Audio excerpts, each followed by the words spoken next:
Maybe by indication. How much time do you think you will require to do the cross-examination? Thank you, Mr. Speaker, sir. For record purposes, my name is Elias Mutuma, counsel representing the governor. I note that the witness that has just left the stand has taken close to 4 hours in examination in chief for parity of arms, and to ensure that I impeach each and every allegation, and also to have time to play some of the videos that are going to disagree with some of the assertions. I'll not need less than 2.5 hours to do my cross-examination. It's only fair that the governor is given a chance to defend herself through cross-examination. It is what she came here to do, Honorable Speaker, sir. 2.5 hours in the minimum. You have 2 hours. Proceed. Thank you, Mr. Speaker, sir.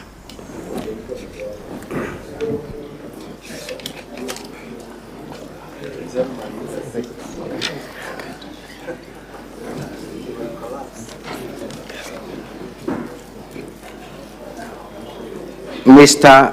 Kawira, good evening. Good evening, Council. You are the mover of this motion. Yes, I am. That so the governor get impeached at the county assembly. You have accused the governor of misappropriation and misuse of county resources.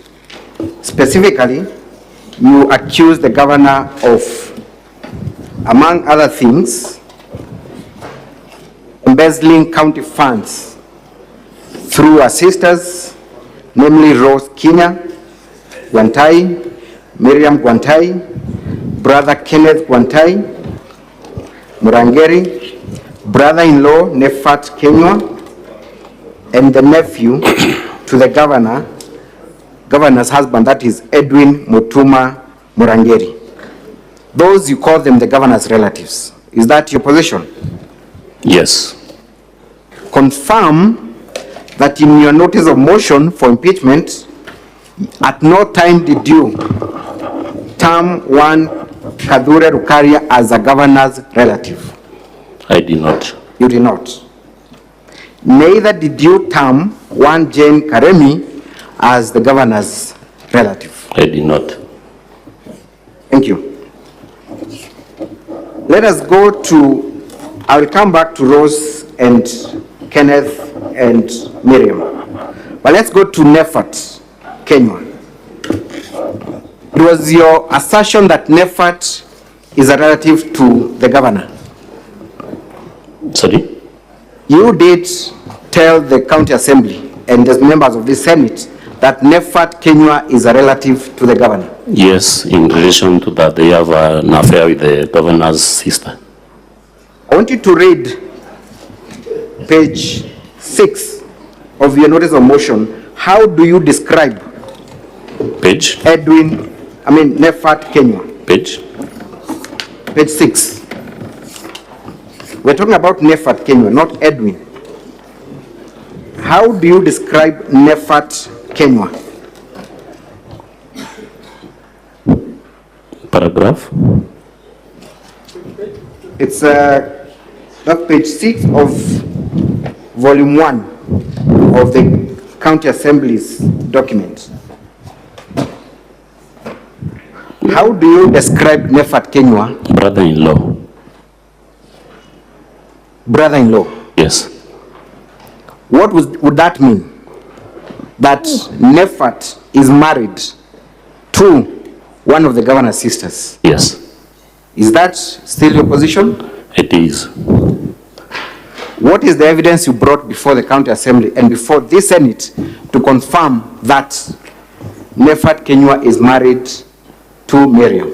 I said it is in public knowledge, and it is also alleged that when they travel to China, they spend in Meru. So there are two sources of information, what you call public knowledge and public knowledge, and also pictures circulating on social media. Have you brought the photos that circulate on social media?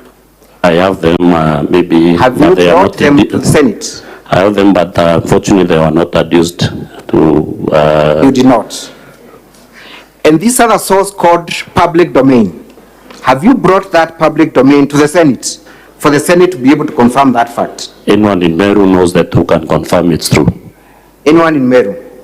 But with the senators here, know that Nefat is the husband to Miriam. I'll share the photos that I have with the senators. So you have no evidence whatsoever before the Senate, neither did you produce any evidence at the county assembly to prove that fact. Yes or no? Sorry?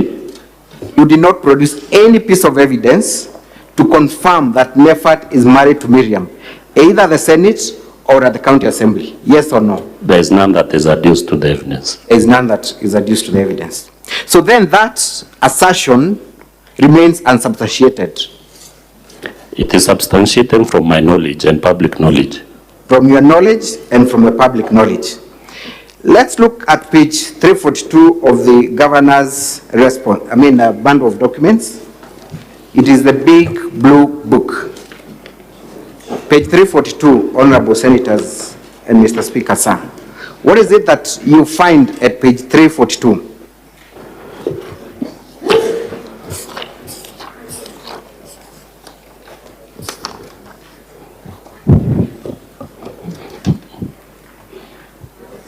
Is a certificate of marriage. It's a certificate of marriage. Yes. Who are the parties to the marriage? Nefat Kenya and Winfred Kenya. Repeat that again. Nefat Kenya and Winfred Kenya. To the best of your knowledge, is that a monogamous or a polygamous marriage? Sorry? Is that a monogamous or a polygamous marriage? To the best of your understanding. It's monogamous is one wife, polygamous many wives.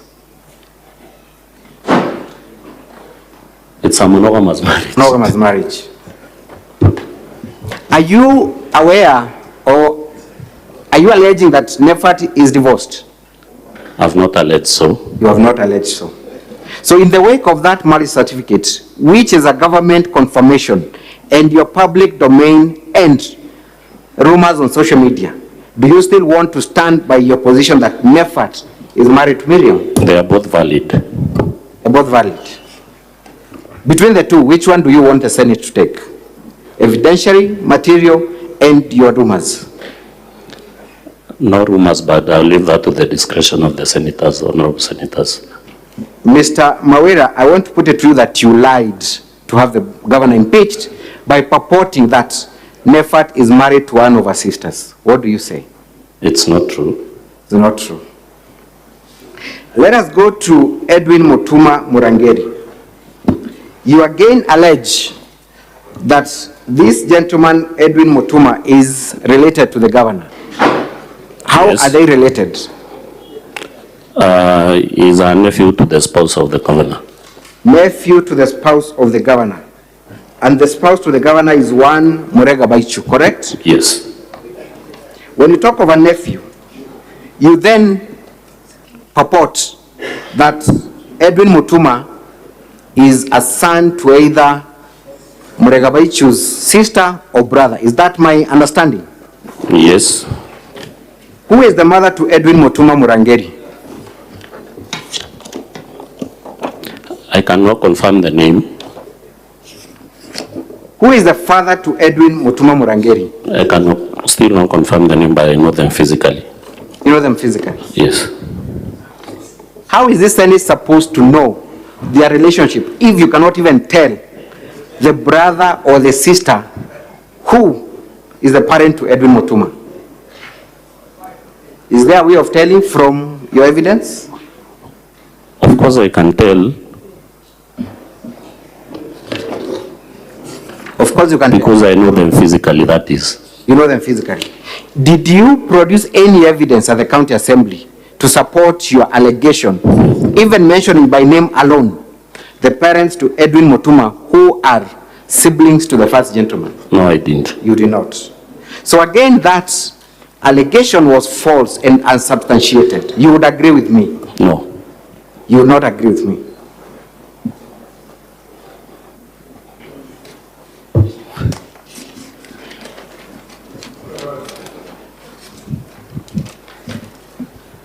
Have you looked at the affidavit filed by Edwin Mutuma Murangeri, appearing at page 81 of the governor's bundle of documents? That it is appearing at page 81, honorable members, of the governor's bundle of document. Response rather, sorry. Yes, 81, page 81 of the governor's response. Senator Boni, approach the chair, please. Proceed. Thank you, Mr. Speaker, sir. At page 81 of the governor's response, no, that is not the one. The smaller blue booklet. It's that one.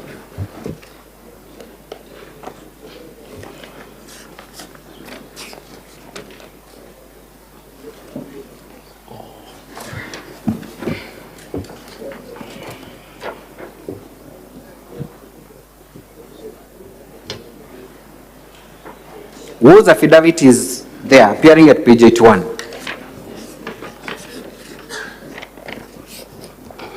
Affidavit of Edwin Mutuma Murangeri. Mutuma Murangeri confirms that he is not related by blood or by any other familial relationship with the first gentleman. Is that what is averred in that affidavit? In which paragraph? The paragraph 3 specifically. Can you read for us paragraph 3 of that affidavit? That I hereby depone that I have no familiar ties with Her Excellency Honorable Governor Kawira Mwangaza, neither am I a nephew and or related in any other manner with the governor's husband, Morega Baichu, as alleged in the impeachment motion. Have you filed a counter affidavit to dispute what appears on oath by one Edwin Mutuma? No. You have not. Do you know when Edwin Mutuma was employed by the county assembly, by the county government of Meru? From your response, I saw he was employed in 2017. 2017. Was Honorable Kawira the governor in 2017? Of course not. Of course not. So the governor could not have influenced the employment of this gentleman. The allegation is not in regards to the employment of Edwin as an auditor, but as the acting CEO of MYS and the chief officer finance. But you called him a relative to the governor. Yes. Let us go back to Nefat Kenywa. When was Nefat Kenywa, who we've confirmed is not the husband to Miriam, employed by the county government of Meru?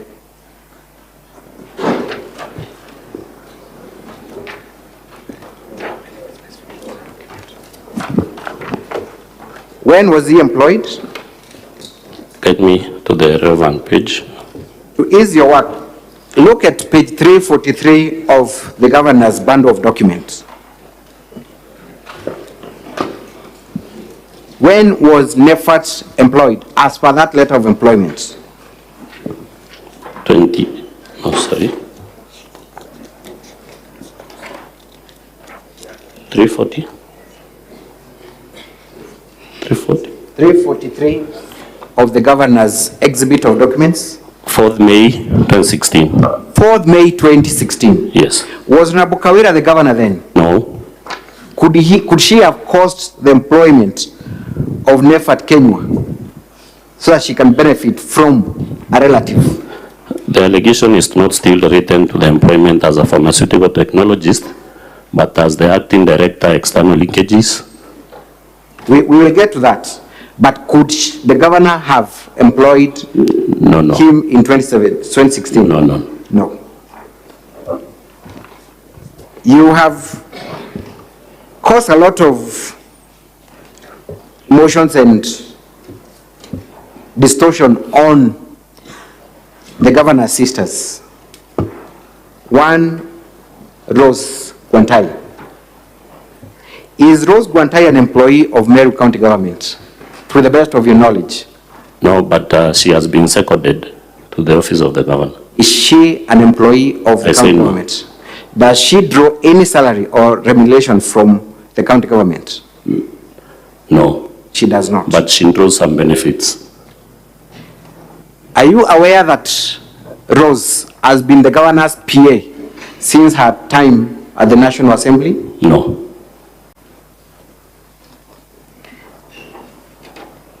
Would it shock you to know that Rose has been the governor's security since her days at the National Assembly?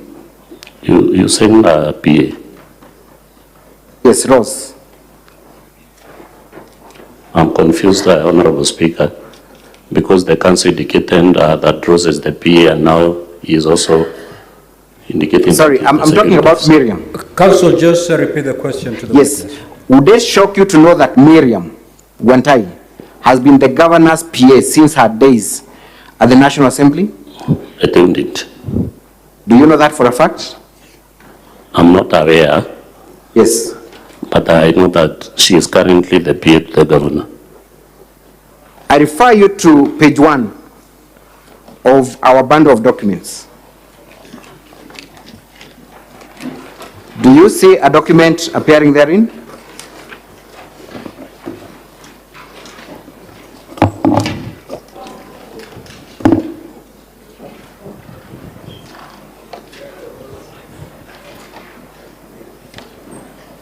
Do you see that document? They run all through from page 1 to 16. Do they concern the issue of appointment of Miriam as the governor's PA?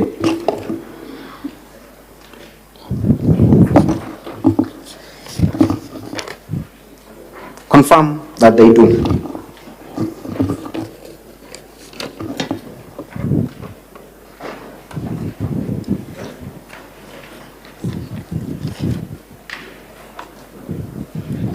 Yes, they do.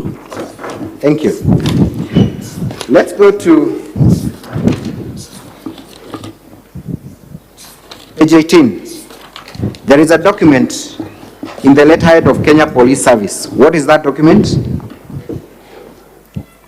Request for security, Honorable Kawira Mwangaza, MP, Meru County. Do you confirm that the contents of that letter indicate that Rose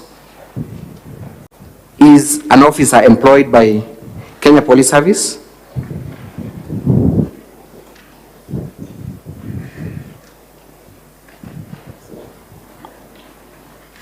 Yes. You do? Yes, I do. So it is then not right to try and distort facts and purport that the governor has employed her sisters in the county government. There is no way in the motion that I've indicated that the governor has employed Rose in the county government of Meru. Does the governor have a right to have Yes, a bodyguard of her choice? Yes, she has. Does the governor have a right to have a PA of her choice? Yes, she does. So there is nothing wrong for the governor to have two of her sisters serving as a governor and a security. That is what you're confirming. Of which I have not alleged so. You have no problem with that? I have no problem with that. Thank you. So then, if these two officers, who you have no problem serving in their capacities, are seen to do duties that are done by other PAs, by other security officers, would you have a problem? None whatsoever. None whatsoever. Thank you. You have sensationally claimed that funds have been embezzled by the governor through her sisters and relatives. In your notice of motion for impeachment, is there anywhere where one Edwin Mutuma Murangeri is seen to receive money for and behalf of the governor? In your notice of motion for impeachment, is there anywhere? Come again? Is there anywhere in your notice of motion for impeachment where Edwin Mutuma is seen receiving money for and behalf of the governor? No. No. Yes. So when you said that the governor was embezzling funds through one of our relatives called Edwin Mutuma Murangeri, you lied. Henry Mutuma Murangiri is not a relative in isolation. The other relatives who have been I am accused. specifically asking about one relative, Edwin Mutuma. Is there anywhere in the IFMIS or anywhere in your evidence where Mutuma Edwin receives money? No. No. So then you lied when you said that this gentleman, number one, was related to the governor, and number two, that he was used to embezzle funds. No. You did not lie. Yes. Let us go to Nefat Kenywa. In which office is Nefat Kenywa, who we have confirmed is not the husband to Miriam, serve? In which office does he serve? He was designated to serve in the office of the deputy governor. The deputy governor. Then later he was also appointed in an acting capacity as the director external leakages. You confirm that the letter appearing at page 345 shows the position which Mr. Nefat Kenywa serves.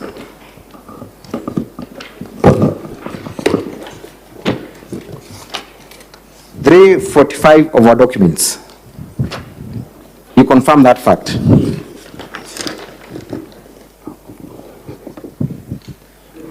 Yes. You confirm. Which position is he offered at the office of the deputy governor?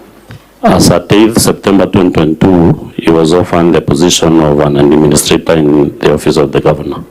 Administrator, office of the governor. Yes. Now, your own evidence, and before we go to your own evidence, Mr. Mawera, you do not have a background in finance, do you? No. You do not.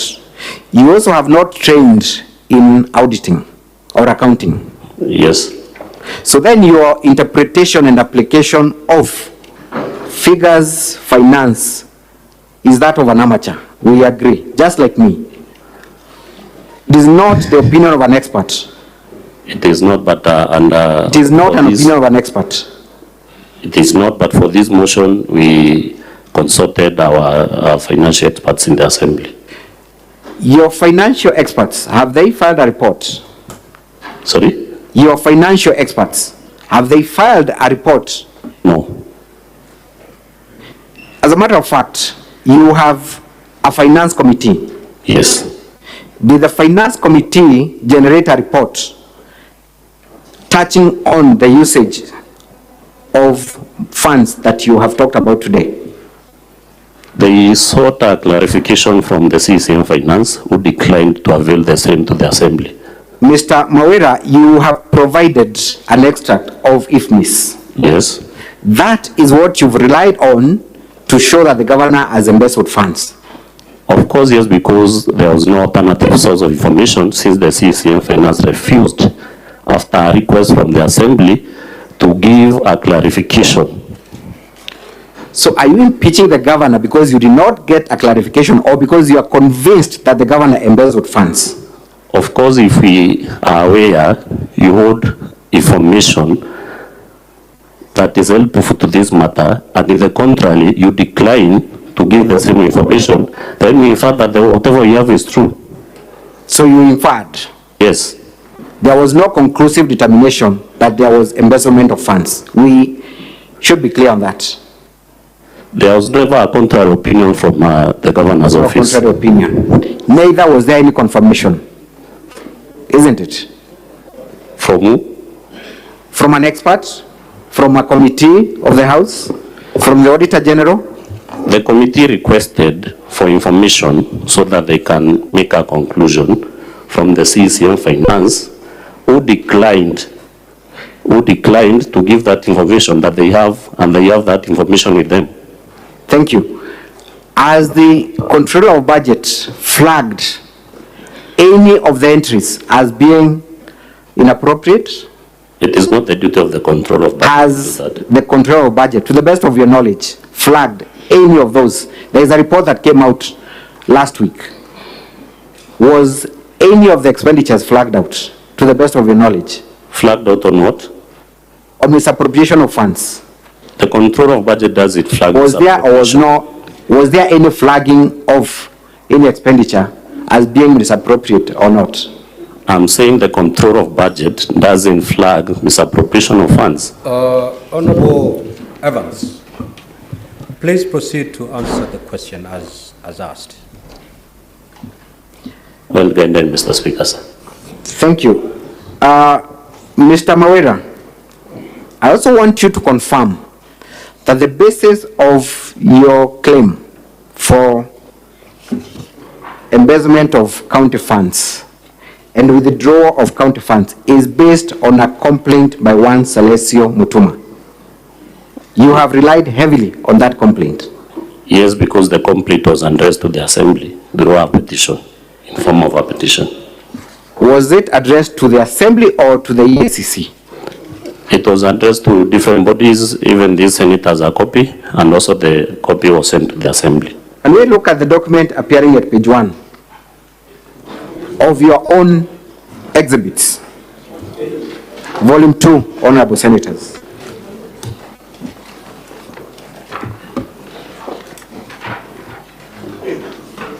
Page 1.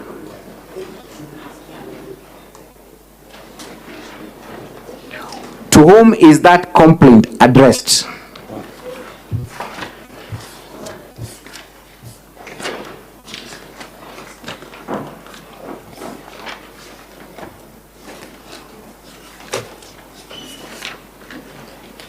Come again?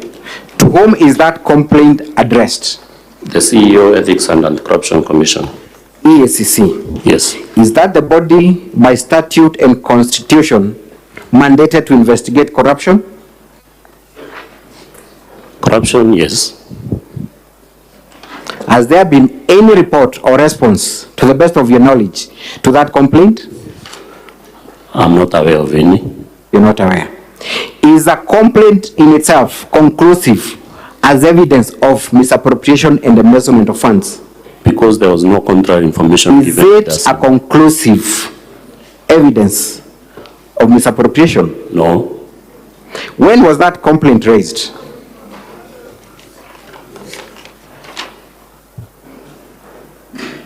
August 11th of August. That date is very crucial, Mr. Kawira. Let us go specifically to funds received by the so-called governor's relatives. I want you to go to page 52 of our bundle of exhibits.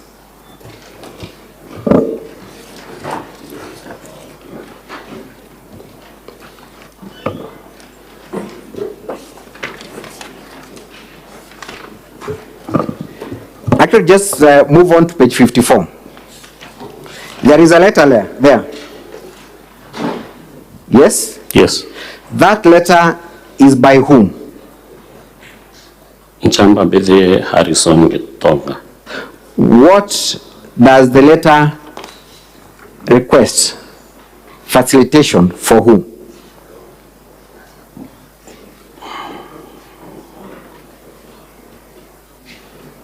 The foreign officers, my copy is not clear. Your copy is not clear? Yeah, but I can see from the names that have been indicated, we Yes. have His Excellency Reverend Isaac Mutuma, Nefat Kenya, Francis Mukira, and Christopher Gitonga. You confirm that the facilitation requested in that letter have nothing to do with the governor. In fact, they were to facilitate a trip by His Excellency the Deputy Governor. Yes. That is what you flagged out at page 19 to 25 of your complaint. Confirm that is the position. Page.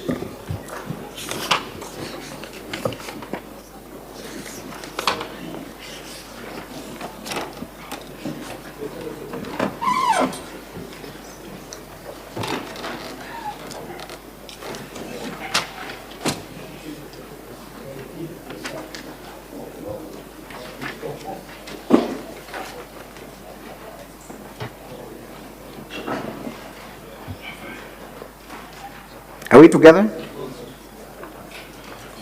Page? Page 19 to 25.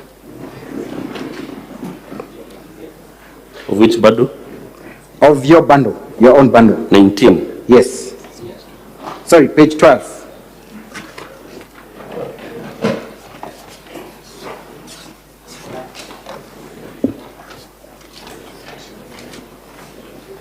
I'm on page 12.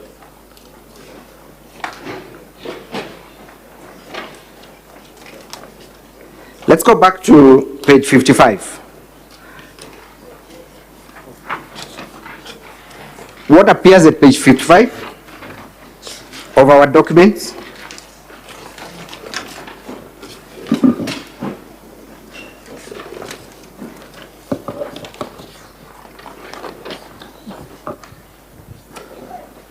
We have a list of names and money and days and amount paid. Who were paid?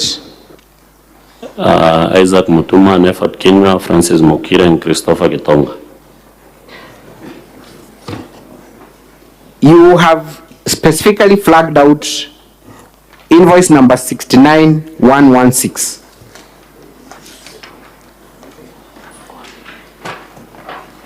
In your extract of IFMIS. On page?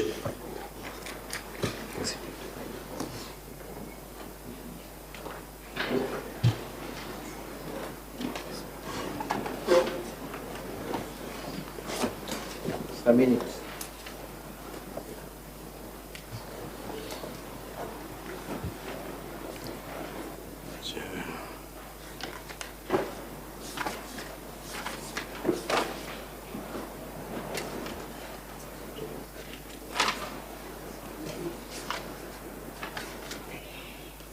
I need time to reorganize my thoughts on that. Let me proceed on another issue as I do that.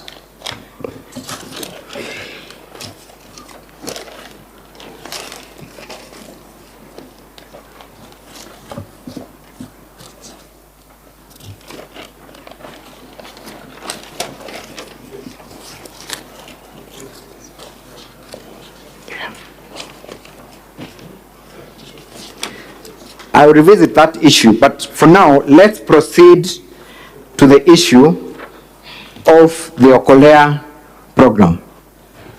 You have accused the governor of using county funds and resources for the Okolea program. Yes. Have you produced any evidence before Senate to show that indeed funds and other county resources have been used to promote Okolea programs? Yes, we have done that by playing a video and also going through a charge sheet. A charge sheet. For members who are employees of the public, persons who are employees of the county government. Let us look at that video once again. What was the name of that video, the one that you played?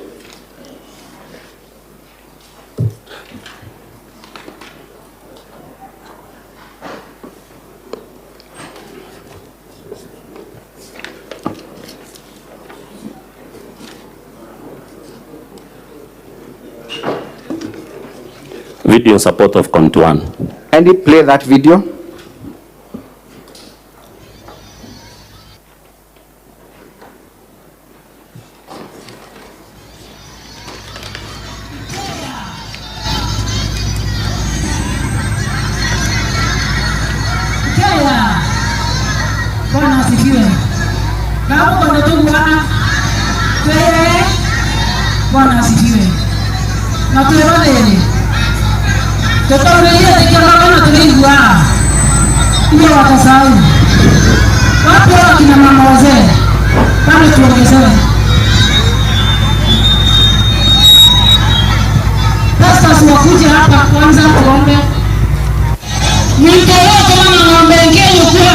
That is the video that you claim is evidence of use of county funds and resources. Yes.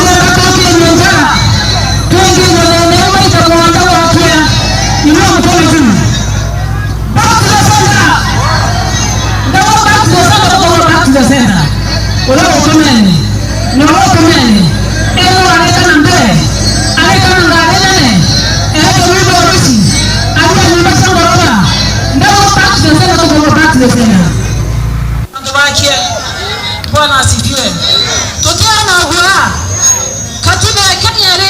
Mr. Kawira, we watched this video. I do not want to eat all my time watching it again.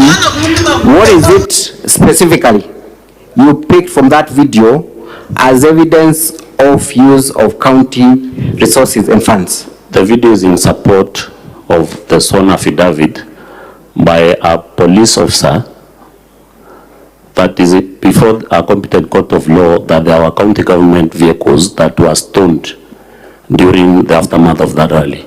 I have asked you a very specific question. You have produced a video before the Senate as confirmation of use of county resources and funds. In that video, what is it that you pick out that supports your claim of use of public funds? Stoning of vehicles which are part of county resources. Wait a minute, I am struggling to understand. Towards the end, the video can play. Towards the end of the video. This is your evidence, Mr. Kawira. You want the Senate to rely on that clip as evidence of use of public funds. And I'm asking you a simple question.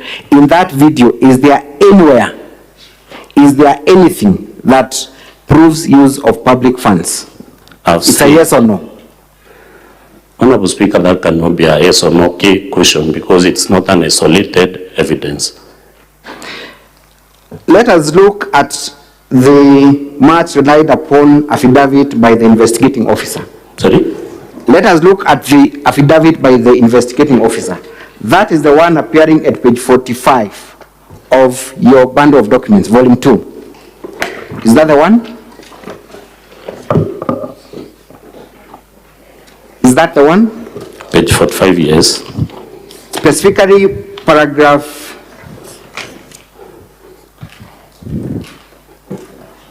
8 of that affidavit? Yes. What does that paragraph read?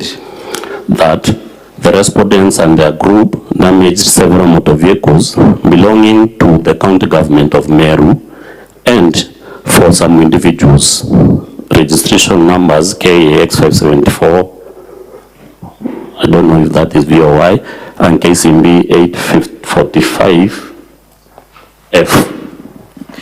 This is an event that was covered by media, right? Yes. Is there any single video, any single picture or photo of a government vehicle in that function? We have seen vehicles being stoned in that video. Is there any photo of a government vehicle? Under the circumstances, it might have been hard to capture exactly a government vehicle, but we have seen from the clip vehicles being stoned and some in the form of government vehicles that are used by the simple answer is that there is no evidence to support that assertion that government vehicles were present. Yes or no? From the video?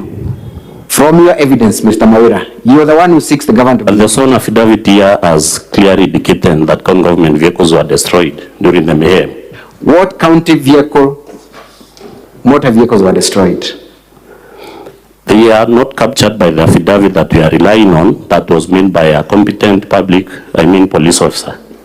Kindly go to page 352 of our bundle of documents.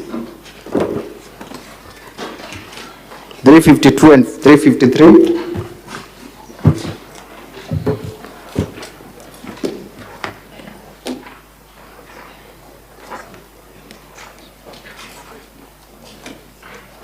Are you there? Yes, I'm there. There is an official search of from the Register of Motor Vehicles. Yes. Am I right? Yes. To whom is the motor vehicle KAX 574Y registered? It's registered under the name Walangula. Pardon? It's registered under the name Walangula. That is an individual, a private citizen. Yes. To whom is motor vehicle KCB 845F registered at page 353? The Lewa Wildlife Conservancy. Lewa? Wildlife Conservancy. So again, that is not the county government of Meru. I have not alleged so. Mr. Kawira, you have been part and parcel of the Okolea program. Am I right? Only once. Only once? Yes. Which date was that?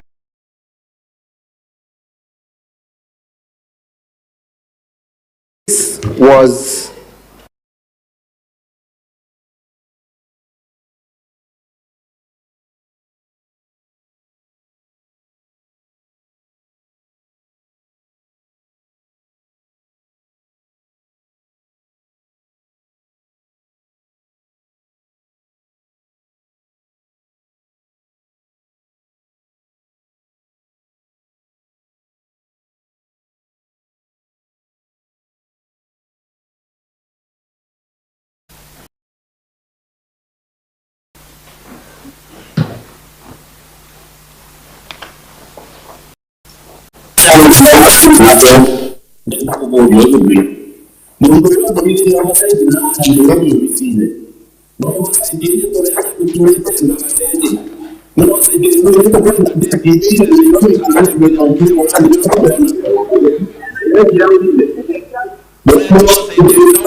You can post there. I want to combine that video with 1C in our list of videos.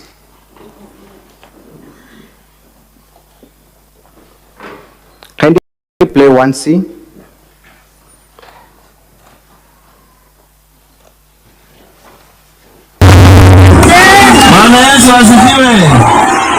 Gavana wetu na wanda wene bonde Bwana Yesu asifiwe, nisalimie mahali ulipo. Ngoja sana. Wanda wandie MKMC wa Bogeta West na Baruguru. Na ande bala batudinga tete kanyuma iba ito iketi gavana tiru. Lakini na ande nindo nokire. Na umasauru na ande kitabu Paulo. Ndio wasema nani? Okay, Paulo. Na ndio ndio kiendesi ya mama. Na to aticha mono tokera watoka le opposition, angana ndeto ni opposition. Bana mapera tuite opposition moge ile Nairobi na bato nyaki RUTO.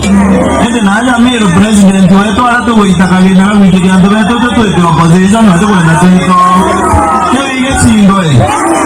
Nani yali ndio bwani na uga mimi sasa kishwa mimi sitawekwa uoga gavana Kawira anga msupport ulao kutokana no ete Antonio yetekea boge tanete Antonio andoba boge taiba ina imani na nani na ina imani na decision ya how support Kawira na ina imani na Kawira na ndio kwa watu kwa na tukiwa kuingira mbele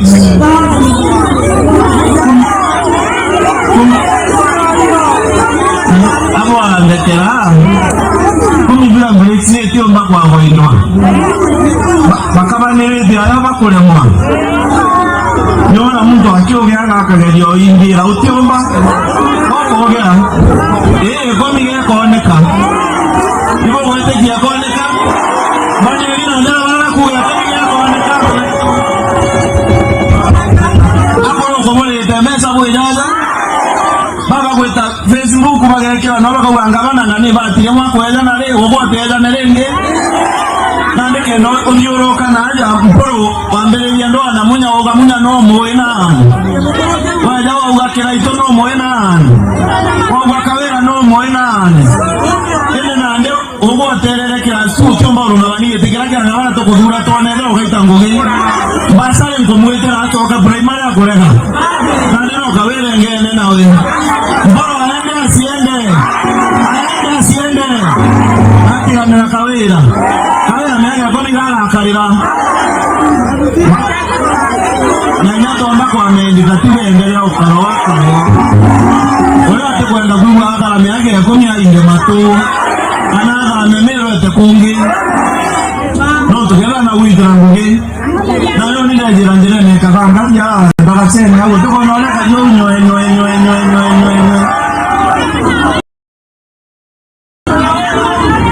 na leo kwa ya kebele akarenge bwana na kauna ya ibana na wakuga mboro aende na bakale naona ile biaona kuga badi vya oversight eto ngabe kirande kirekera anga abunge bakenya kulingana na wajaro wana performance ndene bunge ate gotioneke tenyo mamero gotetera Meru beje nkandikera kwero to kuga nguru beje majani ke kutoka na hala Mombasa to kuga ngere majani jalo mira 120 na maja eveste otoko gamba ina ndeba latina utera ibere bakobia website anga oversight anga Kawira bategete na bunge otoko onekana ya kukinyoma itotetai hawa iketo kudinyaka ibatira ne mama temu gibato baba iketo kwa mwana Nairobi Kawira to itirango geto kwete na ya ntoneto na baba mtu naita ngogera aerwe ngogera goita ngogera ya birikare ne ni toto na iketi na mama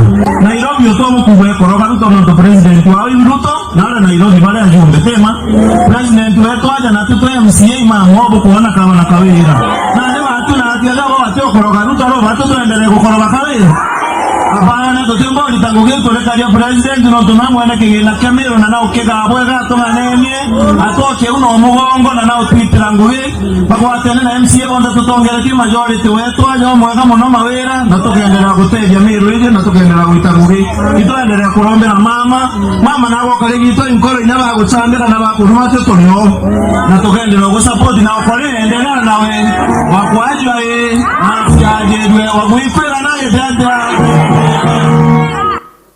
Thank you, Mr. Mawira. You were present in that function, clearly. We can see you from the video. Yes, I was present. And one of the MCAs is speaking in that video. Yes. What is the name of that MCA? Honorable Kiogora Dennis. An MCA from which ward? Which county? Abogeta West. Mr. DMK raises pertinent issues about Okolea and the leaders of Meru and the threats that the governor is facing in respect of Okolea and her programs. Is that true or false?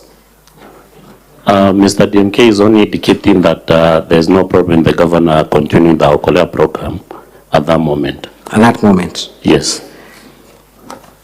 Let us go to video number 20, rather KMV 20 of our documents.